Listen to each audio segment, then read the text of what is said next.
Hello everyone, हम लोग काफ़ी इंपॉर्टेंट टॉपिक डिस्कस करने वाले हैं, बैंकिंग अप्रोच। और यहाँ पर फ्रिक्शन को भी हम लोग कंसिडर करने वाले हैं। तो बैंकिंग अप्रोच क्या होता है ना, कि टर्निंग के पास रोड को थोड़ा सा एलिवेशन दिया जाता है आउटर एज में, सो दैट ये व्हीकल स्लिप ना करे, और इनर एज थोड़ा सा डाउन रहता है, तो इसी को बोलते हैं बैंकिंग अप्रोच। और रोड रफ भी होता है, तो फ्रिक्शन भी अवेलेबल होगा। और आगे हम लोग एक स्पेशल केस देखेंगे, अगर स्मूथ रहेगा ट्रैक तो वो भी कभी कभी आता है, उससे भी क्वेश्चन। तो दोनों केस डिस्कस किया जाएगा। पहले हम लोग जनरल केस जो इसका फ्रिक्शन वाला है उसको डिस्कस करेंगे, और उसके बाद उसका स्पेशल केस ले लेंगे तो विदाउट फ्रिक्शन आ जाएगा। तो सपोज एक कार है, देखिए एक एक सर्कुलर टर्न है जो बैंक्ड है, उस पर ये 20 स्पीड से सपोज इस डायरेक्शन में टर्निंग ले रहा है। तो ये वाई एक्सिस और ये एक्स एक्सिस हम लोग फिक्स किए। तो इधर जो फोर्स आएगा, ये टर्निंग जो है ये सर्कुलर टर्निंग है, तो इधर की तरफ फोर्स आएगा, उसी को हम लोग बोलेंगे सेंट्रीपिटल फोर्स। तो एक्स एक्सिस के लॉन्ग आएगा सेंट्रीपिटल फोर्स, और वाई एक्सिस के लॉन्ग ये इक्विलिब्रियम में रहेगा, बिकॉज इसका मोशन तो वाई एक्सिस के लॉन्ग नहीं हो रहा, अप एंड डाउन मोशन नहीं हो रहा है, तो नेट फोर्स वाई एक्सिस के लॉन्ग जीरो हो जाएगा। तो हम लोग अभी जो इक्वेशन लिखेंगे ये सब पूरा क्लियर हो जाएगा। तो देखिए नॉर्मल डायरेक्शन जो लगेगा कार को, वो क्या लगेगा, परपेंडिकुलर टू द इंक्लाइन, तो ये नॉर्मल का डायरेक्शन है एन। अब इसका वेट एम जी लगेगा वर्टिकली डाउनवर्ड। फ्रिक्शन देखिए कार के टायर में लगेगा सपोज डाउन द इंक्लाइन, क्योंकि हम लोग एज्यूम कर ले रहे हैं मैक्सिमम स्पीड से कार मूव कर रहा है ट्रैक पर। तो मैक्सिमम स्पीड से कार मूव करेगा तो टेंडेंसी कार का रहेगा आउटवर्ड स्लिप करने का, तो इसलिए फ्रिक्शन लगेगा नीचे की तरफ। अब हम लोग इस कार को इतना बड़ा ऑब्जेक्ट का फ्री बॉडी डायग्राम बनाने से बेहतर होगा इसको एक छोटा सा ऑब्जेक्ट हम लोग छोटा सा मास कंसिडर कर लिया, और इसका हम लोग मोशन एनालाइज कर लेते हैं। वही हो जाएगा हम लोग का इस कार का मोशन। तो अब देखिए ये इंक्लाइन का जो angle of inclination angle of banking है वो थीटा है। तो हम लोग इसी डायग्राम को फिर एक ट्रेंगल में यहाँ पर सेम डायग्राम है, बस कार को एक पॉइंट मास बना लिए। अब ये एंगल थीटा है, तो हॉरिजॉन्टल से जो ये एंगल हो जाएगा यहाँ पर देखिए ये थीटा हो जाता है, थीटा हो जाएगा ज्योमेट्री से, तो ये एंगल 90 माइनस थीटा हो जाएगा। और ये 90 माइनस थीटा हुआ तो वर्टिकल से एंगल थीटा हो गया। अब ये एन का दो कंपोनेंट आएगा, एन का एक वर्टिकल डायरेक्शन में आएगा N cos theta theta angle पर, और एक हॉरिजॉन्टल में आ जाएगा क्या, एन साइन थीटा। और इसका फ्रिक्शन का भी दो कंपोनेंट आएगा, एक हॉरिजॉन्टल डायरेक्शन में इधर हम लोग लिख देंगे एफ कॉस थीटा, और वर्टिकल डायरेक्शन में डाउनवर्ड डायरेक्शन में आ जाएगा F sine theta, F sine theta हम लोग का वर्टिकल डायरेक्शन में लगा। और एक एम जी तो पहले से लग रहा है कार का जो मास है उसके कारण। तो अब देखिए बैंकिंग अप्रोच का डेफिनेशन थोड़ा बहुत आप देख सकते हैं यहाँ पर क्या है। Banking approach is defined as the phenomena in which the outer edge are raised for the curve roads above the inner edge to provide necessary centripetal force to the vehicle so that they can take safe turn। ये हम लोग का definition है, तो ये आप लोग को हम पहले बता चुके हैं। अब हम लोग इक्वेशन ऑफ मोशन लिखेंगे इसका। तो पहले हम लोग लिखते हैं एक्स एक्सिस के लिए। तो एक्स एक्सिस है इधर हॉरिजॉन्टल में, और इधर हम लोग का नेट फोर्स जो आएगा वो हो जाएगा centripetal force, that is equal to M V square by R. R होता है इसका रेडियस, इस ट्रैक का रेडियस हो जाएगा आर, वो जो टर्निंग है उसका रेडियस आर है। तो यहाँ पर भी हम लोग आर दिखा देते हैं, सेम डायग्राम तो है, बस यहाँ पर पॉइंट मास लिए हैं। तो हम लोग यहाँ पर से लिखेंगे along x axis, along x direction. तो अलोंग एक्स डायरेक्शन हम लोग इक्वेशन लिखेंगे। तो net force along x direction क्या हो जाएगा, देखिए एक एन साइन थीटा है और एक एफ कॉस थीटा है। हम लोग लिखेंगे यहाँ से N sine theta plus friction का component F cos theta, net force original direction में, that is equal to centripetal force. तो सेंट्रिपिटल फोर्स हो जाएगा M B square by R, इसको हम लोग इक्वेशन वन बोल दिए। अलोंग वाई एक्सिस, अब हम लोग अलोंग वाई एक्सिस इसका इक्वेशन क्या लिख सकते हैं, तो net upward force equal to net downward force. तो हम लोग यहाँ से ये देख सकते हैं कि अपवर्ड फोर्स क्या है, यहाँ पर upward force equal downward force, upward force है एन कॉस थीटा, तो एन कॉस थीटा, और डाउनवर्ड में दो फोर्स है एफ साइन थीटा फ्रिक्शन का कंपोनेंट प्लस एम जी। तो इस इक्वेशन को हम लोग थोड़ा सा रीअरेंज कर लेते हैं, तो ये क्या हो जाएगा N cos theta minus F sine theta equal to M G हो जाएगा। ये सेकेंड इक्वेशन है। और हम लोग के पास एक कंडीशन होता है friction equal to mu N, हम लोग कहीं भी यूज कर पाएंगे अगर इसका जरूरत हुआ तो। अब हम लोग क्या कर लेते हैं यहाँ पर से, इक्वेशन वन को इक्वेशन टू से डिवाइड कर लेते हैं। इक्वेशन वन को डिवाइड कर लेते हैं इक्वेशन टू से। तो this equation divide by this equation, तो ये हो जाएगा N sine theta plus F cos theta divided by N cos theta minus F sine theta equal to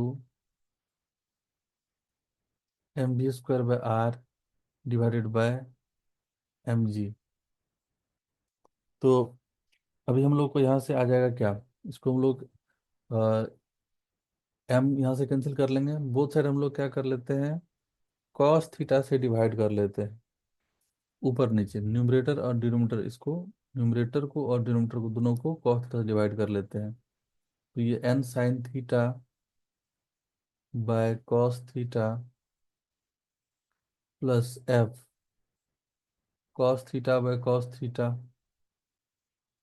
whole divided by, इसको भी यहाँ पर डिवाइड कर लेते हैं N cos theta divided by cos theta minus F sine theta divided by cos theta equal to, अब ये cancel हो जाएगा तो ये हो जाएगा बी स्क्वायर, एम और M cancel, B square divided by R ji.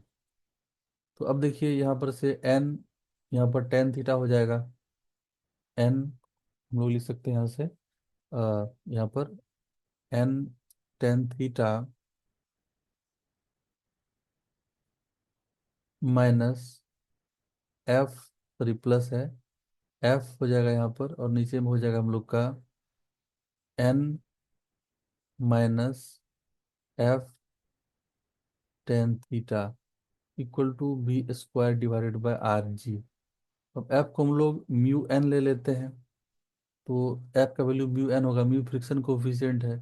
So mu N tan theta plus, sorry N तो इधर हम लोग का एन ही रहेगा, not mu N.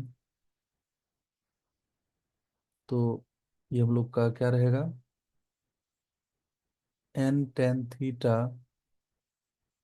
Plus friction का value mu N divided by N minus mu N tan theta equal to B square divided by R G. अब N common लेके cancel कर देंगे तो ऊपर में क्या रहेगा, यहाँ पर हम लोग का एन कॉमन आ जाएगा ऊपर से नीचे से भी। तो हम लोग का tan theta plus mu divided by one minus mu tan theta equal to B square by R G आ गया। बिकॉज एन ऊपर से कॉमन ले लेते हैं, एन नीचे से कॉमन लेते हैं, दोनों कैंसिल कर लेते हैं, तो इधर B square by R G आ गया। तो इस इक्वेशन को हम लोग रीअरेंज करके लिख सकते हैं म्यू प्लस टेन थीटा। तो यहाँ लिख लेते हैं हम लोग mu plus tan theta divided by, यहाँ पर देखिए one minus mu tan theta, one minus mu tan theta equal to B square divided by R G. तो यहाँ से हम लोग बी स्क्वायर को लिख सकते हैं क्या, आर जी, और यहाँ पर ब्रैकेट में mu plus tan theta divided by one minus mu tan theta. तो भी का वैल्यू हो जाएगा यहाँ से square root of R G into mu plus, ऐसे इसको हम लोग लिख लेते हैं mu plus tan theta divided by one minus mu tan theta. ये भी का वैल्यू हो गया। अब ये हम लोग का कंडीशन आ गया banking of road with friction. Maximum speed से कितना, मैक्सिमम स्पीड से टर्न लेगा तो ये वैल्यू आपको लिखना है, इसको यूज करना है। अब देखिए, अगर यहाँ पर सरफेस पर फ्रिक्शन नहीं रहेगा, for smooth surface, for smooth surface, smooth turning या स्मूथ रोड, म्यू का वैल्यू हो जाएगा 0। तो भी हो जाएगा हम लोग का यहाँ पर स्क्वायर रूट में RG, और यहाँ पर म्यू 0, तो RG × tan थीटा यहाँ पर ऊपर में रहेगा, नीचे में 1। तो भी हम लोग का हो जाएगा square root of RG tan theta. ये हम लोग यहाँ पर यूज कर पाएंगे। तो अभी इसको हम लोग ऐसे लिख सकते हैं, यहाँ पर इस एक्सप्रेशन को अगर हम लोग यहाँ पर स्क्वायरिंग कर दें बोथ साइड, यहाँ से क्या हो जाएगा, V² = RG tan थीटा। तो tan थीटा हम लोग अगर एंगल ऑफ इंक्लिनेशन पूछेगा, तो tan थीटा हम लोग को यहाँ से आ गया V² / RG। और यहाँ से हम लोग का थीटा को हम लोग लिख सकते हैं tan 1